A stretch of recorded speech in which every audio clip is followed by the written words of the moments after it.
Hello everyone, good morning. आप सभी लोगों का बहुत बहुत स्वागत है आज के ही हमारे सेशन में। तो सभी लोग जल्दी से जुड़ जाइए दोस्तों। एक बार क्लास को आप लोग शेयर कर देंगे।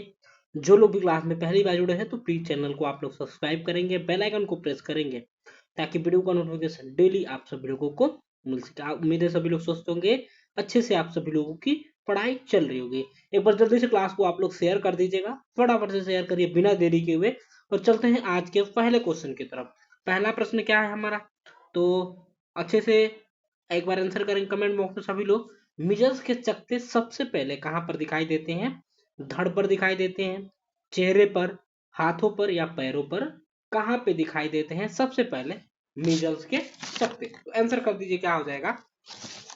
और क्लास को आप लोग शेयर करिए बिना देरी के हुए।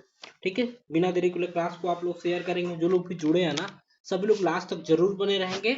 और एक बार दोस्तों में ज्यादा से ज्यादा क्लास को शेयर करिए ताकि ज्यादा से ज्यादा लोग जुड़ सके हमारे साथ। ठीक है, तो यहाँ पे देखिए फर्स्ट का क्या हो जाएगा, ऑप्शन बी हो जाएगा।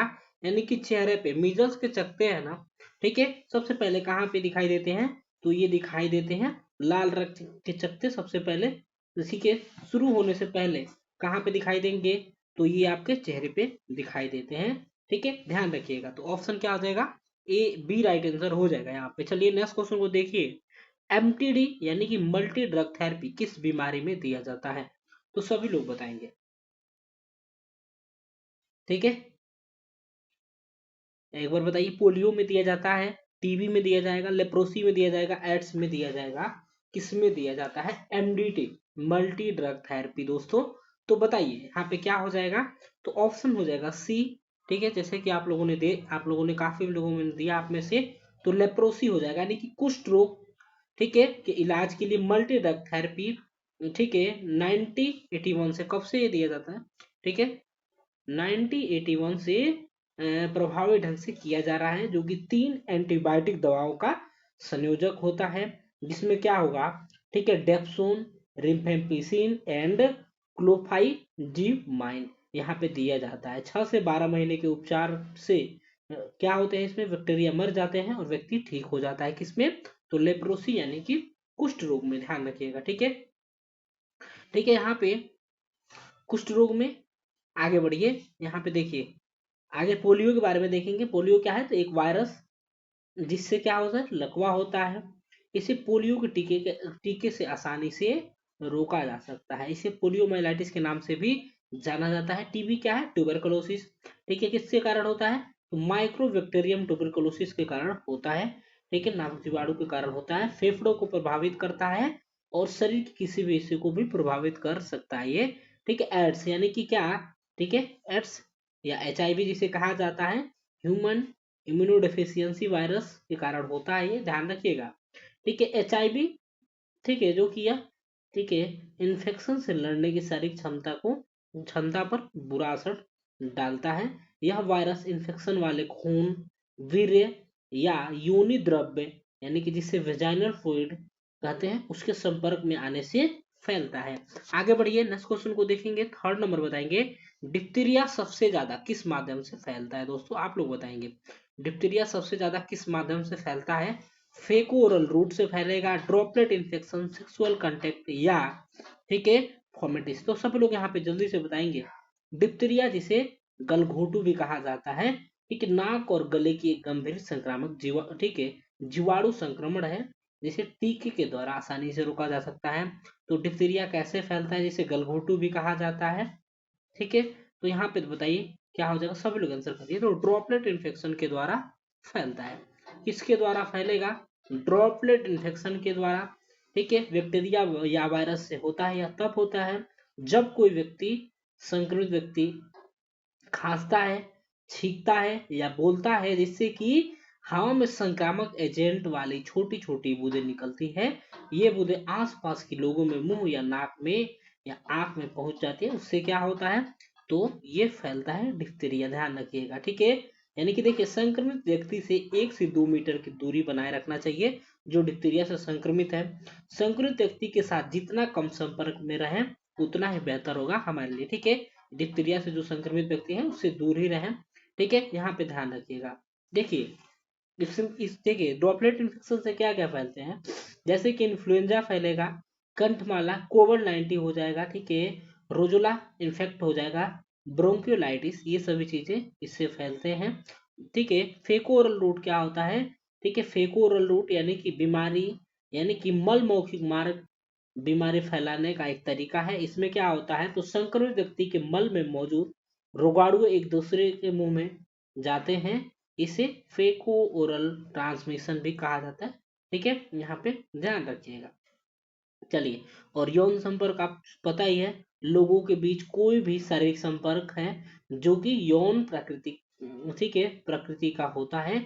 इसमें शरीर के अंतरंग भागों को छूना शामिल होता है, जैसे कि जनांग, कमर, स्तन, नितंब या भीतरी जांघें, तो इससे होता है। फोमेटिस क्या होता है, फोमाइटिस एक निर्जीव वस्तु है जो कि संक्रामक बीमारियों को फैला सकती है, फोमाइटिस। इन्हें निष्क्रिय वेक्टर भी कहा जाता है। क्या कहा जाता है दोस्तों, तो इन्हें निष्क्रिय वेक्टर कहा जाता है। फोमाइटिस जो है बैक्टीरिया, वायरस या कवक जैसे संक्रामक कारकों से दूषित हो सकता है। चलिए आगे बढ़िए, नेक्स्ट क्वेश्चन को देखेंगे। फोर्थ नंबर बताएंगे, टेटनस किस माध्यम से फैलता है। तो एक बार बताइए, क्लास को आप लोग शेयर करेंगे। वेरी वेरी गुड मॉर्निंग आप सभी लोगों को, जो लोग भी जुड़े हुए हैं क्लास में। तो सभी दोस्त एक बार जल्दी से जुड़िए एंड शेयर करेंगे क्लास को। वीडियो को आपने अभी तक लाइक नहीं किया हुआ है तो जल्दी से आप लोग एक बार वीडियो को लाइक कर दीजिए, ठीक है, एंड शेयर कर दीजिए। बताएंगे टिटनस किस माध्यम से, घाव का टिटनस बीजाणु के द्वारा संक्रमित होने से, दूषित पानी से नहीं फैलता है, ठीक है। तो सब लोग यहाँ पे बताएंगे क्या हो जाएगा फोर्थ का, ठीक है। दूषित पानी से, दूषित भोजन से तो नहीं फैलता है, तो यहाँ पे क्या हो जाएगा, घाव के टिटनस बीजाणुओं द्वारा संक्रमण, ठीक है, संक्रमण होने से टिटनस फैलता है। यहाँ पे ध्यान रखना है आप लोगों को, ठीक है। टिटनस जो कि बैक्टीरिया के जरिए फैलने वाला एक संक्रामक, ठीक है, यह बैक्टीरिया के जीवाणु, सॉरी बीजाणुओं से दूषित घाव के जरिए शरीर में प्रवेश करता है, ठीक है। टिटनस को लॉक जॉ, ठीक है, क्या कहा जाता है दोस्तों, तो लॉक जॉ भी से कहा जाता है। जैसे कैसे कैसे फैलेगा ये देखिए, खुले घाव, कट या खरोंच लगने पर फैलता है ये, ठीक है। गंदे सतह पर चोट लगने पे फैलेगा, ठीक है। घाव बाद में गंदा हो जाने पर फैलेगा, कीड़ों के काटने से, दांतों के संक्रमण से, नसों में दवा के इन्फेक्शन से भी फैल सकता है। देखिए, तो दूषित सुई होता है ना, दूषित सुई से त्वचा पंचर होने पर भी होता है, यहाँ पे ध्यान रखिएगा, जलन होने पे एंड शीतल होने पे भी होता है। चलिए आगे बढ़ेंगे, नेक्स्ट क्वेश्चन को देखेंगे। फिफ्थ नंबर बताएंगे, हेपेटाइटिस बी का इंक्लूबेशन पीरियड, उद्भव काल बताना है आप लोगों को, ठीक है। हेपेटाइटिस बी का उद्भव काल आप लोगों को बताना है। सब लोग आंसर करिए, एक बार क्लास को सभी लोग जल्दी से शेयर करेंगे। फिफ्थ नंबर का आंसर करिए, हेपेटाइटिस बी का इंक्लूबेशन पीरियड कितना होता है। तो इसका राइट आंसर क्या हो जाएगा दोस्तों, इसका राइट आंसर हो जाएगा ऑप्शन सी, यानी कि कितना होता है, ठीक है, तो 45 से 180 दिन होता है। हेपेटाइटिस बी वायरस के संपर्क में आने के बाद बीमारी के लक्षण दिखने में कितना, तो 45 से 80 दिन लग सकते हैं। इस समय को उस्मायन अवधि या इंक्लूबेशन पीरियड कहा जाता है जी। चलिए आगे बढ़ेंगे, हम लोग नेक्स्ट क्वेश्चन को देखेंगे। बताइए सिक्स्थ नंबर का बताएंगे, डिप्थीरिया का इंक्लूबेशन पीरियड बताना है, कितना रहता है। डिप्थीरिया का उस्मायन अवधि बताना है, 3 से 5 साल, 6 से 10 दिन, या ऑप्शन सी क्या होगा 45 से, तो ये तो आपका हेपेटाइटिस बी का हो जाएगा। एंड ऑप्शन डी क्या हो जाएगा 2 से 6 दिन। तो यहाँ पे बताइए सभी लोग क्या हो जाएगा, ऑप्शन डी हो जाएगा, ठीक है। तो डिप्थीरिया का उस्मायन अवधि यानी कि इंक्लूबेशन पीरियड जो होता है ना, कितना होता है, 2 से 5 दिन तक होता है। हालांकि यह 1 से 10 दिन के बीच बीच भी हो सकता है, कितना, 1 से 10 दिन के बीच भी हो सकता है। डिप्थीरिया के लक्षण क्या क्या होते हैं, तो गले में खराश, बुखार, गर्दन की ग्रंथियों में सूजन, कमजोरी होता है, और निगलने में भी कठिनाइयां होती हैं इसमें।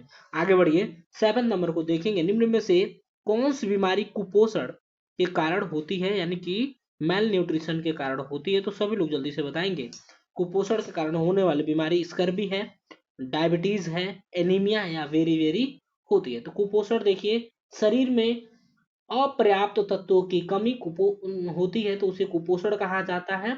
कुपोषण के कारण व्यक्ति में विटामिन, खनिज और अन्य आवश्यक पदार्थों की कमी के कारण हो सकता है। तो 7 का क्या हो जाएगा यहाँ पे, ऑप्शन बी हो जाएगा, यानी कि देखिए सॉरी, यहाँ पे क्या पूछा गया आप लोगों को, नहीं नहीं दिख रहा था, यानी कि नहीं होती है, और तीनों तो होते हैं, यानी कि स्कर्वी विटामिन सी की कमी से होता है, स्कर्वी अम्ल की कमी के कारण। एनीमिया, ठीक है, एनीमिया भी, ठीक है, आपका विटामिन B9 की कमी के कारण होगा। बेरी बेरी किसके कमी के कारण होगा, तो विटामिन बी के कमी के कारण होगा। ठीक है, तो यहाँ पे डायबिटीज जो है ना, ये क्या होता है, तो ये कुपोषण के कारण नहीं होता है, कुपोषण के कारण होने वाला सॉरी बीमारी नहीं है। तो इंसुलिन यानी कि मधुमेह जो है एक स्थायी रूप से उच्च शर्करा स्तर की स्थिति है, जो शरीर के इंसुलिन नामक हार्मोन की कमी के कारण होता है, यहाँ पे ध्यान रखना है। चलिए आगे बढ़िए, 8 नंबर को देखेंगे, kangaroo mother care. KMC kangaroo mother care, short form में केएमसी कहेंगे, किस बीमारी के इलाज में लाभदायक है, सभी लोग बताएंगे। कंगारू मदर केयर जो है किस बीमारी के इलाज में, ठीक है, लाभदायक होता है, दौरे, तापमान की कमी, पेट दर्द या एनोरेसिस। तो सभी लोग यहाँ पे जल्दी से बताएंगे। ठीक है, तो ये क्वेश्चन आसान है, ठीक है, क्वेश्चन आसान है आप लोगों के लिए कि कंगारू मदर किसके लिए दिया जाता है, तो तापमान की कमी के लिए दिया जाता है, ध्यान रखिएगा किसके लिए, तो तापमान की कमी के लिए कंगारू मदर केयर जो होता है दिया जाता है। तो ध्यान रखिएगा यहाँ पे एक तकनीकी है जिसमें क्या हो जाता है, तो शिशुओं को माँ की नंगी छाती पर त्वचा से त्वचा के संपर्क कराया जाता है। तो यहाँ पे देखेंगे, ठीक है, दौरे पता ही है, ठीक है, एनोरेसिस में क्या होता है, ठीक है, तापमान की कमी को क्या कहेंगे, तो इस स्थिति को हाइपोथर्मिया कहते हैं। एक चिकित्सकीय आपातकाल है। हाइपोथर्मिया तब होता है जब शरीर का तापमान 35 डिग्री सेल्सियस से भी कम हो जाता है, यानी कि 95 फ़ारेनहाइट से कम होता है, तब होता है हाइपोथर्मिया। इसके कारण क्या होते हैं, ठंडे मौसम, ठीक है, मौसम में रहना, पानी, ठंडे पानी में डूबना, या अपर्याप्त हीटिंग वाले इंडोर स्थान जो कि होते हैं इस तापमान की कमी के कारण होते हैं। दौरे यानी कि मिर्गी, आप लोगों को पता ही है, पेट दर्द पता ही है, ठीक है, सिंपल सी बात है। और एनोरेसिस क्या होता है, तो एनोरेसिस जिसे बिस्तर में मूतना कहा जाता है, बिस्तर गीला करना। आगे बढ़िए, 9 नंबर को देखेंगे, बताएंगे निम्न में से विटामिन ए की कमी से कौन सी बीमारी नहीं होती है। तो विटामिन ए की कमी से कौन सी बीमारी नहीं होगा यहाँ पे, तो आसान क्वेश्चन है, क्या हो जाएगा, बेरी बेरी, जो कि विटामिन B1 की कमी के कारण होता है। ठीक है, क्या है, तो बेरी बेरी जो है ना, विटामिन B1 की कमी के कारण होता है, यानी कि थायमीन की कमी के कारण होने वाला एक कुपोषण जन्य रोग है। यह बीमारी ज्यादातर उन लोगों में होती है जिनका आहार ज्यादातर सफेद चावल या अत्यधिक, ठीक है, कार्बोहाइड्रेट वाला होता है, उसमें पाया जाता है। रात्रि अंधता जो कि विटामिन ए की कमी के कारण होगा, नाइट ब्लाइंडनेस, कैरेटोमेलेसिया भी विटामिन ए की कमी के कारण होता है, और कार्नियल जेरोसिस, ठीक है, जो कि आंखों की बीमारी है, ठीक है, ये भी आप लोगों का, ठीक है। कैरेटोमेलेसिया क्या होता है, तो आंख से जुड़ी स्थिति है जिसमें कार्निया, आंख के सामने का हिस्सा, ठीक है, मलाशय और क्लाउड यानी कि धुंधला हो जाता है, तो उसे कार्नियल जेरोसिस कहते हैं। एंड सॉरी, कार्टोमेलेसिया कहते हैं।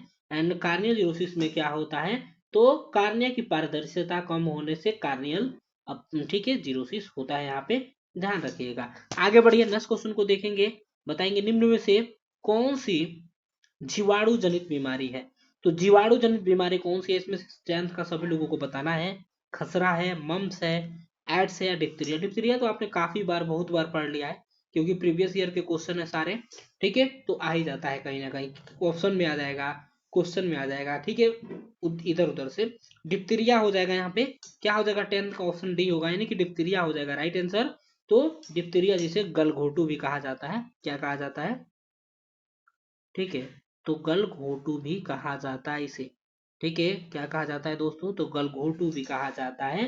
नाक और गले का एक गंभीर संक्रमण, संक्रामक जीवाणु संक्रमण है, जिसे टीके के द्वारा आसानी से रोका जा सकता है। ठीक है, तो ध्यान रखिएगा खसरा के बारे में, ठीक है, एक ही ठीक है, क्या है, एक प्रकार की संक्रामक वायरल बीमारी है खसरा। एंड मम्स क्या है, मम्स यानी कि जिसे गलसुआ या गलगंड कहा जाता है, एक संक्रामक वायरल संक्रमण है जो कि लार ग्रंथियों को प्रभावित करता है, जिसे टीके के द्वारा आसानी से रोका जा सकता है। एड्स अभी मैंने आप लोगों को बताया, ठीक है, एड्स या जिसे HIV भी कहा जाता है, ठीक है, यानी कि ह्यूमन इम्यूनोडिफिशियंसी वायरस भी कहा जाता है इसे।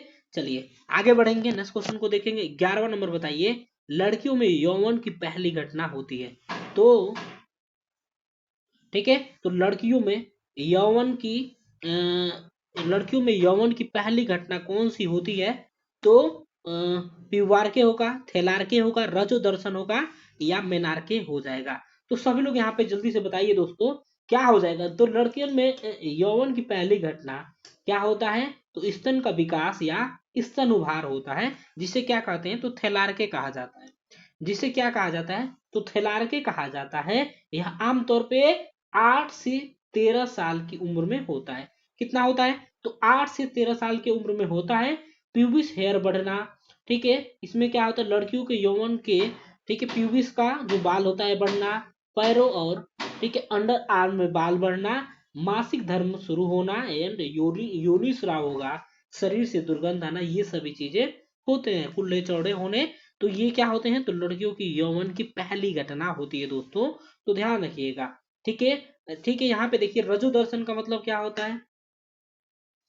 ठीक है, तो रजो दर्शन का मतलब पता है, स्त्रियों में मासिक धर्म या, ठीक है, मासिक धर्म का स्टार्ट होना रजो दर्शन कहलाता है। मीनार के, ठीक है, पता है। चलिए आगे बढ़िए, नेक्स्ट क्वेश्चन को देखेंगे। 12th नंबर बताएंगे। एक आदमी जिसका बीएमआई बॉडी मास इंडेक्स 22 है, ठीक है, 22 है, तो क्या हो जाएगा? तो बीएमआई जिसे बॉड, ठीक है, तो वो ओवरवेट होगा, अंडरवेट होगा, नॉर्मल होगा या ओबेस होगा। तो देखिए बीएमआई जो है ना आप लोगों का, बीएमआई इसका एक फॉर्मूला भी होता है, ठीक है, इसका एक फॉर्मूला होता है। मान लीजिए कि आपका वेट कितना है? 48 केजी है, ठीक है, इसको निकालेंगे कैसे? 48 केजी आपका वेट ऊपर रखेंगे, ठीक है, वेट आपका, ठीक है, वेट आपका कितना है? 48 केजी है। एंड आपका हाइट जो है ना, हाइट, उसको सेंटीमीटर में मापेंगे, तो 152, ठीक है, 152 इंटू 152 सेंटीमीटर करके, ठीक है, ऐसे इसको करेंगे ना, भाग दे देंगे, ठीक है, इसको 2 बार लिखेंगे या 2 बार इसको लिखेंगे तो हो जाएगा आप लोगों का आसानी से कैलकुलेट, ठीक है, 2 बार लिखेंगे इसे तो कैलकुलेट हो जाएगा। यानी कि 48 केजी आपका ऊपर वेट रहेगा, वेट को ऊपर रखेंगे और हाइट जो आपका है ना सेंटीमीटर में 2 बार, ठीक है, गुणा करके उससे भाग दे देंगे तो आ जाएगा। तो 12th का राइट आंसर क्या हो जाएगा? ऑप्शन सी हो जाएगा। यानी कि क्या होगा? नॉर्मल हो जाएगा। यानी कि किसी का, ठीक है, आदमी का बीएमआई जो है ना 20 या 22 हो या 21 हो, तो उसे क्या कह सकते हैं? तो नॉर्मल कहा जा सकता है। आगे बढ़िए, 13 का बताएंगे। निम्नलिखित में से किस पोषक तत्व के अच्छे स्रोत नहीं होते हैं? ठीक है, पोषक तत्व के अच्छे स्रोत कौन से नहीं होते हैं इसमें बताएंगे। बताना है, बताइए, विटामिन, खनिज, प्रोटीन या रेसे। तो आंसर करिए दोस्तों, क्या हो जाएगा आप लोगों का राइट आंसर? फटाफट से आंसर करिए। ठीक है, ये क्वेश्चन तो आप लोग थोड़ा सा दिमाग से भी लगा सकते हैं। तो ऑप्शन क्या हो जाएगा? सी हो जाएगा। यानी कि प्रोटीन जो होते हैं ना, ठीक है, प्रोटीन जो कि अच्छे स्रोत कौन से इसमें से नहीं होते हैं, तो मुझे लग रहा है इसमें कंफ्यूजन, लेकिन ऑप्शन सी आप लोग लगाएंगे यहाँ पे। ठीक है, चलिए आगे बढ़िए, नेक्स्ट क्वेश्चन को देखेंगे। बताइए 14 नंबर, निम्नलिखित में से कौन सा भोजन का सबसे अधिक प्रोटीन रखता है? तो कौन सा भोजन जो है सबसे ज्यादा प्रोटीन देता है? मछली देगा, बकरे का मांस देगा, बकरे का यकृत यानी कि लीवर, ठीक है, या यहाँ पे अंडा। ठीक है, तो सबसे ज्यादा प्रोटीन कौन इसमें से देता है? ठीक है, सबसे ज्यादा प्रोटीन कौन देता है? तो बताइए यहाँ पे क्या हो जाएगा दोस्तों? ऑप्शन हो जाएगा बी। यानी कि 14 का क्या हो जाएगा? Option B. यानी कि बकरे का मांस जो होता है ना सबसे ज्यादा प्रोटीन देता है। बकरे का मांस जो होता है सबसे ज्यादा प्रोटीन मिलता है। उसके बाद से किससे मिलेगा? तो अंडे से मिलेगा। चलिए आगे बढ़िए, नेक्स्ट क्वेश्चन को देखेंगे एंड आज का लास्ट क्वेश्चन होगा। सभी लोग बताएंगे निम्नलिखित में से कौन सा दूध मिल्क प्रोटीन और कैल्शियम का अच्छा स्रोत है? मिल्क प्रोटीन और कैल्शियम का अच्छा स्रोत है। होल मिल्क है, टोन्ड मिल्क है, स्किम्ड मिल्क है या नन ऑफ दीज है। ठीक है, देखिए ये सभी मिल्क के प्रकार हैं। किसी में से देखिए मिल्क का कैल्शियम का अच्छा स्रोत कौन सा होता है? तो यहाँ पे बताइए जिसमें फैट ना हो। तो क्या हो जाएगा यहाँ पे? ऑप्शन सी होगा, स्किम्ड मिल्क हो जाएगा। स्किम्ड मिल्क हो जाएगा, ध्यान रखिएगा। स्किम्ड मिल्क या जिसे स्किम्ड दूध कहा तब बनता है जब इसमें से क्या करेंगे, तो पूरे दूध से सारा मिल्क फैट को निकाल दिया जाएगा, मिल्क फैट को पूरा निकाल दिया जाएगा। तो उसे, ठीक है, सबसे ज्यादा कैल्शियम, इससे प्रोटीन और कैल्शियम का अच्छा स्रोत हो जाएगा यदि फैट इसका निकाल दिया जाए पूरा। ठीक है, अनटोन्ड, टोन्ड भी बताइए इसमें पूरा समझिए तो एक तरह से पिएंगे तो कुछ भी नहीं लगेगा, बस लगेगा कि पानी पी रहे हैं आप लोग। ठीक है, टोंड, क्योंकि पानी पी रहे हैं, मैं भी कुछ दिनों तक पिया हूँ, बहुत दिनों तक अभी भी। ठीक है, टोंड ही यूज करता हूँ, क्योंकि देखिए जो बाहर से हमारे यहाँ आता है, भैंस वाली दूध होती है ना, उसमें बहुत ज्यादा मात्रा में मलाई होता है, तो फैट का बहुत ज्यादा असर करता है। ठीक है, तो टोंड पी सकते ऐसे जिनको भी ज्यादा दिक्कत है फैट का, तो वो टोंड दूध का प्रयोग कर सकते हैं, क्योंकि ऐसा लगता है कि दूध पी रहे हैं बस।